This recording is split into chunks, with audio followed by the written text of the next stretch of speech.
I greet you in Jesus' precious name. I've got a little special message I want to share with you. It'll take 5 minutes. Please give us your attention. It's so important.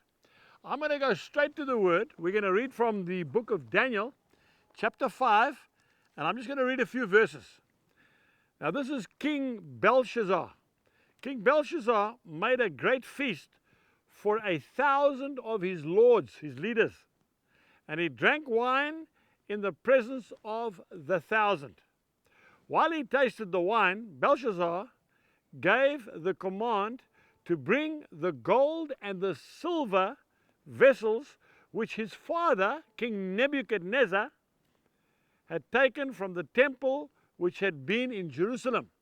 Those were the gold and silver goblets that they took when they conquered Israel. They took them out of the temple of the Most High God. And his father Nebuchadnezzar, who also had an encounter with the living God, remember, through Daniel, he kept him in a very sacred place. But obviously Belshazzar, his son, was under the weather. He'd had too much to drink.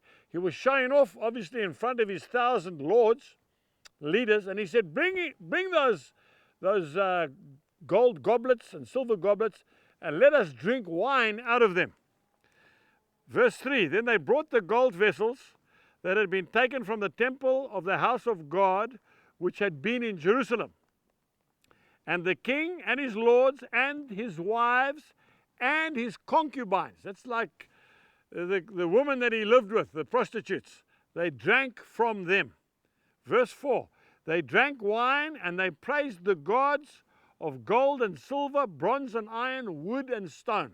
So they started to praise their idols.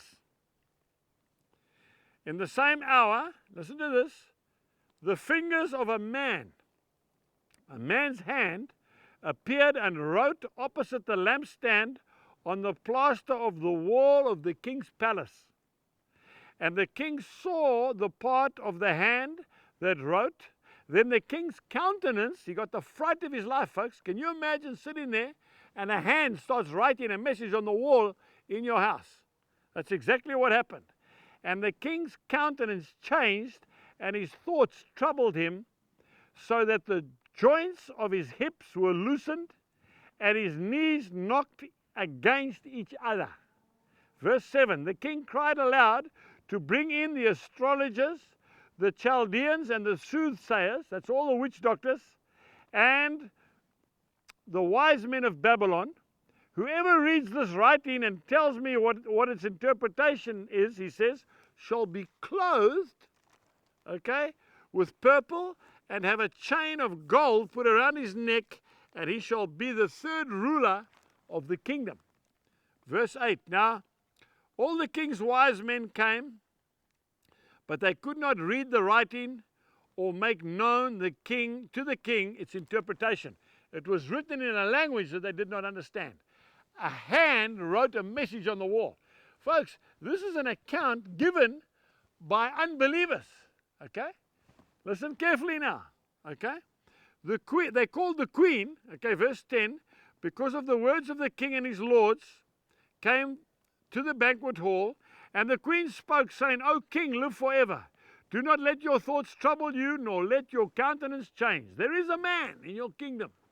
There is a man in your kingdom in whom is the Spirit of the Holy God. And in the days of your father, light and understanding and wisdom, like the wisdom of the gods, was found in him. Okay?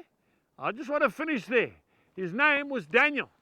Folks, Daniel was a friend of Nebuchadnezzar. They brought him back and he gave the interpretation of that message. What am I saying? God will not be mocked. We need to understand one thing. We need to honor God. We need to respect God, and God will take care of us. Until next time, God bless you. Goodbye.